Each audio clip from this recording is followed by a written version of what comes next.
محشر میں بیٹی ایک کا جگر نظر آئے گا، دوسرے کی رگیں نظر آئیں گے۔ اب پیغمبر کیسے خبر دے رہے ہوں گے بیٹی کو؟ کہ ایک کا جگر نکلتا نظر آئے گا، آج رات جگر کی ہے نا، کہ دوسرے کی رگیں کٹتی نظر آئیں گی۔ بی بی نے بہت تڑپ کے یاد کیا، دونوں بیٹوں کو دیکھا، کہ بابا اس کی رگیں اور اس کا جگر، ہاں بیٹی حسن مجتبیٰ کا جگر نظر آئے گا، حسین کی رگیں کٹتی ہوئی نظر آئیں گی۔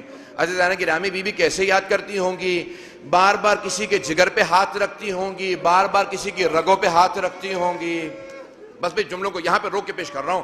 عزیزان گرامی، ایک ایسا وقت آیا، ختمی مرتبت کے آخری ایام تھے، آج کی شب تھی، کہ بار بار دونوں نواسے آ کے سینے سے لگ جاتے تھے۔ جب دونوں نواسے سینے سے لگتے تھے نا، تو ایک مرتبہ جناب سیدہ آئیں، کہا میرے جگر کے ٹکڑوں، اے حسن اے حسین، نانا کے سینے پہ مت جاؤ، میرے بابا کے سینے میں تکلیف ہے۔ ایک مرتبہ ختمی مرتبت نے آواز دی کہ سیدہ میرے نواسوں کو آنے دو، جب یہ میرے سینے سے لگتے ہیں مجھے ٹھنڈک محسوس ہوتی ہے، ان کے میرے سینے سے لگنے سے مجھے ٹھنڈک محسوس ہوتی ہے۔ بار بار کبھی حسن مجتبیٰ کو سینے سے لگاتے تھے، کبھی حسین کو سینے سے لگاتے تھے، کبھی کسی کے جگر کا تصور کرتے تھے، کبھی کسی کی رگوں کا تصور کرتے تھے۔ بس میں رات گزر رہی تھی، ختم مرتبت کہہ رہے تھے اے علی آپ خود اپنے ہاتھوں سے مجھے غسل دیجئے گا، آپ مجھے کفن دیجئے گا، یا علی آپ میرا جنازہ پڑھائیے گا، یا علی مجھے گھر میں دفنا دیجئے گا۔ اب دونوں نواسے ایک بات سن رہے تھے، پیغمبر اسلام فرما رہے ہیں یا علی مجھے گھر میں دفنا دیجئے گا۔ اب کوئی نواسا سوچ رہا تھا میں اپنے نانا کے ساتھ دفن ہونا چاہتا ہوں، اس نواسے کو کوئی بتائے آپ کے جنازے پہ 72 تیر مارے جائیں گے۔ بس بھئی یہی تو فرق تھا نا دونوں نواسوں میں، ایک کے لاشے میں تیر لگ رہے تھے، دوسرے کا لاشا تیروں پہ بلند تھا۔ اجرکم اللہ۔ بس بھی میں نے تمام کر دیا، 5 سے 7 منٹ کی زحمت دوں گا، زیادہ زحمت نہیں دوں گا۔ شب وصال ہے ختمی مرتبت کی۔ آج پیغمبر اسلام کو چند باتوں کا بڑا صدمہ ہوگا۔ ایک، جب بھی اپنی بیٹی زہرا کی قبر دیکھتے ہوں گے، میں جملے کو پیش کروں اس سے پہلے کہ میں شہادت کے جملوں کو پیش کروں پیغمبر کی، آخری جملوں کو پیش کر رہا ہوں، 5 سے 7 منٹ میں نے آپ سے وعدہ کر لیا، اس سے زیادہ زحمت نہیں دوں گا۔ عزیزان گرامی، امام حسن مجتبیٰ سے کسی بہت بڑے واعظ نے سوال کیا جب خواب میں دیکھا کہ مولا آپ کا سب سے بڑا مصائب کون سا ہے؟ مولا میں آپ کے رونے والوں کو بتاتا ہوں کہ آپ کو زہر دیا گیا تھا۔ کہ نہیں میرا سب سے بڑا مصائب نہیں ہے۔ کہ مولا میں یہ بتاتا ہوں کہ آپ کے جگر کے ٹکڑے نکل آئے تھے۔ کہ نہیں میرا سب سے بڑا مصائب نہیں۔ کہ مولا میں یہ بھی بتاتا ہوں کہ ایک ہی جنازہ ہے جو گھر سے گیا پھر گھر واپس آ گیا۔ کہ نہیں یہ بھی میرا سب سے بڑا مصائب نہیں ہے۔ کہ مولا پھر میں نہیں جانتا آپ کا سب سے بڑا مصائب کون سا ہے۔ کہ جب میرے رونے والوں کے پاس جانا تو کہنا مدینہ شہر تھا، شہر کی ایک گلی تھی، گلی کے دروازے پہ آگ لگی تھی۔ میرے رونے والوں سے کہنا کہ جلتے ہوئے دروازے کے پیچھے حسن مجتبیٰ کی ماں کھڑی تھی۔ میرے رونے والوں سے کہنا حسن مجتبیٰ دیکھ رہے تھے جب ماں پہ جلتا ہوا دروازہ گرا۔ اجرکم اللہ۔ بس میں نے تمام کر دیا، 5 سے 7 منٹ کی میں نے وعدہ کیا تھا آپ کو زحمت کا۔ اب کسی آنکھ میں کوئی ایسی آنکھ نہ جس میں آنسو نہ آئے۔ جناب ختمی مرتبت کا آخری وقت ہے، بار بار بیٹی کو بلاتے ہیں، کبھی پیشانی کا بوسہ دیتے ہیں، کبھی ہاتھوں کو چومتے ہیں، کبھی اس پہلو کو دیکھتے ہیں، پھر آواز دے کے کہتے ہیں او مسلمانوں میری بیٹی کو نہ رلانا۔ بس بھی ایک مرتبہ پیغمبر اسلام نے ایک دروازے کی طرف دیکھنا شروع کیا۔ کہا بیٹی کیا بات ہے آپ بار بار دروازے پہ کیوں جاتی ہیں؟ کہا بابا کوئی عربی ہے دروازے پہ کھڑا ہے، بار بار آ کے دروازے پہ دستک دیتا ہے۔ جب میں دروازے پہ پوچھتی ہوں کیا بات ہے کیوں آئے ہو، کہتا ہے مجھے رسول خدا سے ملنا ہے۔ میں کہتی ہوں واپس چلے جاؤ میرے بابا بیمار ہیں۔ کہا بیٹی آپ نے دیکھا وہ دروازے پہ کون ہے؟ کہا بابا میں نگاہوں کو بلند نہیں کرتی۔ کہ بیٹی یہ آپ کی تعظیم میں اجازت مانگ رہا ہے، یہ کسی دروازے پہ اجازت نہیں مانگتا، بیٹی یہ ملک الموت ہے، بیٹی یہ ملک الموت کسی دروازے پہ اجازت نہیں مانگتا، بغیر اجازت کے آتا ہے۔ اور مسلمانوں، جناب سیدہ کے دروازے پہ ملک الموت بھی اجازت لے کے آتے، کوئی دروازے پہ آگ نہ لگانا۔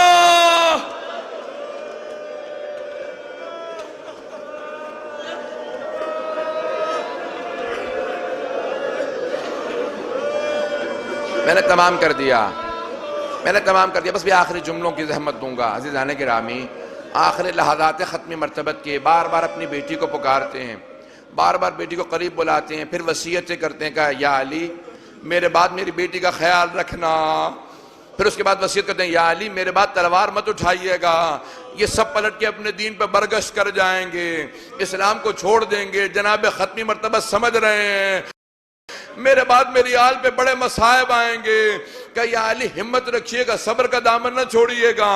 مولا کو وصیت نہیں کر رہے، امت کو بتا رہے ہیں میرے بعد میری آل کا کیا ہونے والا ہے، کہ یا علی میرے ان دونوں نواسے یہ آپ کو میں نے سونپ دیے، یہ دونوں آپ کے ہیں، میرے بیٹے ہیں، بس بھئی امت کو وصیت کر رہے ہیں علی مرتضیٰ کے ذریعے میری امت پہ کبھی بھی کوئی میری امت سے میری آل پہ ظلم نہ کرے، میری قبر سے دور نہ کرے۔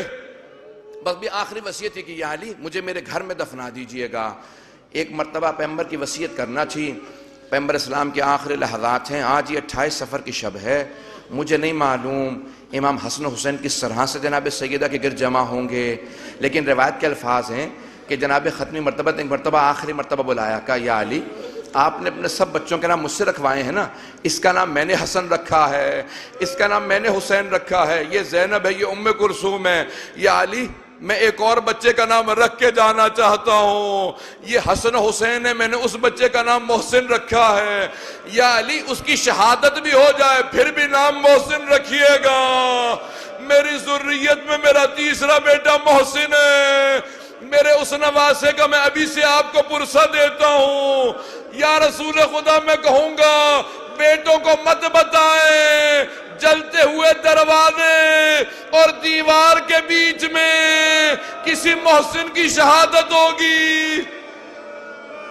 بس بے پیغمبر کو اس بات کا بڑا صدمہ تھا، آخری جملوں کی زحمت ارادی جانے گرامی، ایک رات کے اندر ایک لحظہ آیا، جناب ختمی مرتبت نے کہا یا علی مجھے لٹا دیجئے، میں یہاں پہ اب آخری لحظہ ہے، جناب سیدہ تڑپ کے رونے لگی، کبھی امام حسن مجتبی آگے بڑھ کے گلے سے لپٹ کے روتے تھے، کبھی امام حسین ایک مرتبہ امیر المؤمنین تعظیماً کھڑے ہوئے کہ السلام علیکہ یا رسول اللہ۔ جب سب سمجھ گئے کہ جناب رسول خدا کی روح پرواز کر رہی ہے، ایک مرتبہ پورا کمرہ معطر ہوا، جب سب کے سب زمین پہ بیٹھ کے رونے لگے، جناب سیدہ نے کہا دروازے بند کر دو، میں نہیں چاہتی کوئی مجھے روتا سنے، میں نہیں جانتا بی بی نے کیا بیان کیے ہوں گے، لیکن میں بیان سناتا ہوں، بی بی نے اپنے بالوں کو بکھرایا ہوگا، کہا ہوگا بابا آپ نے ہمیں داغ مفارقت دے دیا، اب بی بی کے اشعار کے جملے سن لیجئے، صبت علیہ مصائب اللہ اللہ، بابا آپ کے بعد اتنے مصائب آئے، اگر رات پہ آتے، اگر دن پہ آتے وہ رات پہ تبدیل ہو جاتی، پہاڑوں پہ آتے وہ ریزہ ریزہ ہو جاتے۔ عزیزان گرامی، آج اگر کبھی کوئی تصور کر سکے، ذرا ایک مرتبہ جنت البقیع کا رخ کرے، ایک ٹوٹی ہوئی قبر سے کہے بی بی ہم پرسہ دینے آئے ہیں، اے امام زمانہ آپ کو آپ کی دادی زہرا کا واسطہ ہمارا پرسہ قبول فرمائے۔ اللہ لعنت اللہ علی القوم الظالمین۔ وَسَيَعْلَمُ الَّذِينَ ظَلَمُوا أَيَّ مُنْقَلَبٍ يَنْقَلِبُونَ۔ بس بھئی میں دعا کرواؤں گا، واسطہ دوں گا، ہاتھوں کو بلند کیجئے گا۔ پروردگارا ہمارا جی تو چاہتا ہے ہم مدینہ میں ہوتے، روضہ رسول پہ جاتے، ختمی مرتبت کے قبر مطہر کے اوپر آنسو بہا کے پرسہ دیتے، پروردگارا جنت البقیع میں جاتے، وہاں پہ ان کی آل کو پرسہ پیش کرتے، پروردگارا مجھے نہیں معلوم آج مردوں میں کوئی آیا ہوگا یا نہیں آیا ہوگا، لیکن بیویوں میں کوئی بیوی ضرور آئی ہوں گی۔ بیوی کو اپنے بابا سے بڑی محبت تھی، بیوی نے اپنے بابا کے وصال کے بعد مسلسل اپنے بابا کو یاد کیا، کہا بابا زندگی میں تو آپ نے ہماری بھوک بھی برداشت نہیں کری، بابا ذرا آ کے دیکھیے ہمارے پہ کیا کچھ ظلم ہو گیا، لیکن میں ایک مرتبہ جملہ کہوں گا، یا رسول اللہ آپ کی عظمتوں کو سلام ہو، بڑی تعظیم سے امیر المؤمنین نے آپ کا جنازہ پڑھایا، بڑے اہتمام کے ساتھ غسل و کفن کا اہتمام کیا، خود سے امیر المؤمنین نے جنازہ پڑھایا اور خود سے اہتمام کیا، قبر مطہر کے اندر جسد مطہر کو امیر المؤمنین نے قبر میں اتارا، لیکن یا رسول اللہ ذرا ایک مرتبہ کربلا میں آ کے دیکھیے،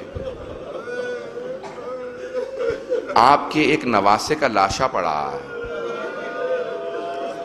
یا رسول اللہ 11 محرم کو اس لاشے پہ گھوڑے دوڑائے گئے، یا رسول اللہ کوئی دفنانے والا نہیں تھا، لاشے پہ تیر لگے ہوئے تھے، اور بار بار جب بیبیاں دیکھتی تھیں تو مدینے کا رخ کر کے کہتی تھی صلی علیکہ ملک السما، نانا ملائکہ نازل ہوئے تھے آپ کا جنازہ پڑھنے کے لیے، ھذا حسین مرمل بالدماء، نانا یہ آپ کا نواسہ حسین پتھروں کے اندر۔